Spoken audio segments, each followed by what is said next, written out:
Okay दोस्तों, जैसे कि आपने टॉपिक का अंदाजा लगाया है कि आज का जो मेरा टॉपिक है दैट इज ऑब्जेक्शन हैंडलिंग। होता ये है कि हम तमाम चीज़ें जो है अपनी सर्विसेज उसको प्रोवाइड करते हैं, प्रोडक्ट का नॉलेज उसे बड़े प्रोवाइड कर देते हैं। वो बड़ी हमांगी से हमें सुनता है और बड़ी तफसील से देखता है कि तमाम चीज़ों में मेरे लिए क्या फ़ायदा हो सकता है, और सुनने के बाद फिर वो आपको कोई ऑब्जेक्शन रेज करता है। यानी कि वो तमाम पिच करने के बाद जो सवाल आपसे करता है वो सवाल बेसिकली ऑब्जेक्शन की सूरत में होता है। और ये जो सवाल है ये बेसिकली ये चीज़ आपको इंटेंड करता है कि ये आदमी इंटरेस्ट ले रहा है, और जो इंटरेस्ट ले रहा होता है वही आपको ध्यान से सुनता भी है और वो आपको इंटरेस्ट भी लेता है। लेकिन हम लोग उसके अंदर डिफेंसिव हो जाते हैं या अटैक कर देते हैं। ओके, जैसे ही ऑब्जेक्शन आता है तो वो पॉजिटिव भी हो सकता है और वो नेगेटिव भी हो सकता है। आपने उसको ध्यान से सुनना है और उसकी पूरी बात को ध्यान से सुनते रहना है। ये नहीं कि अगर आपको कुछ आता है और आप उसमें आपके पेट में दर्द हो रहा है जल्दी से सब कुछ बताना चाहते हैं, इससे क्या होगा, ये स्टोरी बिल्कुल खत्म हो जाएगी और जो मेहनत आपने पिच में की है वो आपसे रह जाएगी।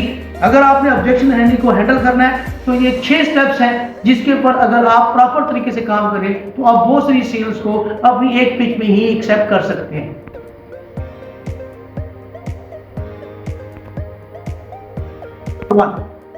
स्टेप नंबर 1 के अंदर बेसिकली वो क्या कह रहा है आपसे कि आपने उस नीड को जो है, जो भी उसने ऑब्जेक्शन किया है उसकी नीड को एक्सप्लोर करना है, उसने उसको गौर से सुनना है। सुनने के बाद आपने उसको वैलिडेट करना है और एक्नॉलेज करना है। मोस्टली कंडीशंस के अंदर कुछ चीज़ ऐसी है कि जो आपको आ रही होती है या नहीं आ रही होती, और जो नहीं आ रही थी हम उसके अंदर भी बीच में अपनी तरफ से कुछ बहुत से सवाल देना शुरू करते हैं या उसके आंसर देना शुरू कर देते हैं, जिसकी वजह से वो बड़ी बनाई सेल खत्म हो जाती है। अगर आपको उस टाइम पे वो सवाल का जवाब नहीं आ रहा तो थोड़ी देर के लिए हौसला करें, थोड़ा सब्र करें, उसे गौर से सुने। बहुत सारी चीज़ें ऐसी हैं जो आपने पढ़ी हुई होती हैं वो आहिस्ता आहिस्ता आपके जहन में आना शुरू हो जाती है। एक दूसरी को जो चीज़ ये है कि अगर आपने उस प्रॉस्पेक्ट को अच्छे तरीके से सुन लिया है, देख लिया है, तो फिर सबसे पहले काम ये कि उसमें दूसरे नंबर पर उसमें डीप तरीके से जाने की कोशिश करें कि ये जो सवाल आपने पूछा है इस सवाल में इससे पहले भी कभी आपके साथ ऐसा कोई वाकया हुआ है या इसके बारे में आप खुद क्या इतना जानते हैं, या कोई ऐसी चीज़ जो कि आपको इससे में पहले परेशान कर चुके और आप मुझसे हवाले से पूछ रहे हैं, या अगर आपको आता है तो बड़े धीमे लहजे में उसको देखिए। उसकी वजह क्या है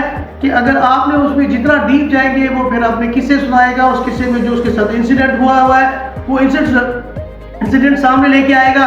उससे फायदा क्या होगा, आपके लिए बहुत काम आसान हो जाएगा। जब आपने उसने कोई ऑब्जेक्शन आपको रेज कर दिया है तो दूसरे नंबर के तीसरे नंबर के अंदर आपने क्या करना है, कोई स्टोरी बतानी है। वो सवाल जो वो कर रहा है ऐसी कोई स्टोरी अगर आपके पास है वो स्टोरी टेलिंग उसको बताएं और बताएं कि सर ये मेरे फलान क्लाइंट ने भी लिया था और उस क्लाइंट की इसकी वजह भी यही थी, लेकिन बाद में उसे पता लगा कि नहीं, वो जो लोगों से उसने सुनी सुनाई बातें थी वो गलत थी, और उसके किसी रेफरेंस के थ्रू बात हम करेंगे। जब भी आपने ऑब्जेक्शन हैंडलिंग करनी है किसी लॉजिक के तहत, किसी रेफरेंस के साथ कीजिएगा।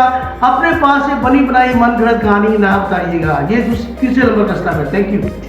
ओके, इसके बाद जो सबसे बड़ी बात है कि जब आपने स्टोरी टेलिंग उसको बता दी, कोई रेफरेंस बता दिया, कोई 10 ग्रेड का, 15 ग्रेड का या 14 ग्रेड का किसी ऑफिसर का रेफरेंस दे दिया, या आपने अपना एक्सपीरियंस शेयर कर दिया, तो उसके बाद फिर आपने काम रहना है। काम इसलिए रहना है कि इसके अंदर अगर जो बंदा इस कंडीशन में जो पहले बोलेगा वो हारेगा। लेकिन कि वो बंदा आपके इस सवाल से मुतमईन हुआ है तो फिर वो आपके साथ आगे क्लोजिंग की तरफ आएगा। अगर वो मुतमईन नहीं हुआ तो पहले एक और क्वेश्चन रेज करेगा। इस क्वेश्चन को भी आपने बड़े ध्यान से सुनना है और जल्दी नहीं करनी, ये याद रखिएगा। बात ऐसा होता है कि एक सवाल उसने पूछ लिया जिसका सही जवाब नहीं आता और आपको पता है कि मैंने इतनी मेहनत कर दी है और यहाँ तक मैं उसको ले आया पिच करने के बाद क्लोजिंग के नज़दीक, और आपको वो सवाल नहीं आता तो फिर इसका आपको यहाँ क्लोज कर दें और उसको बताएं कि सर इस वक्त ये सवाल जो आपने पूछा है बड़ा इंपॉर्टेंट सवाल है, इस वक्त मैं इसका सही जवाब नहीं दे सकूंगा।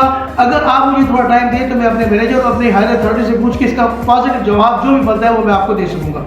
और अगर आपने इस इशू को सही लेवल पर टैकल नहीं किया और आप इस चीज को अवॉइड करना शुरू कर दें तो यकीन माने कि ये पिच किया हुआ बंदा जो है वो आपसे चला जाएगा। इसलिए कि जो उसका इशू है अगर आप उसे डायरेक्टली एड्रेस नहीं करते तो ये सेल आपसे लॉस हो सकती है।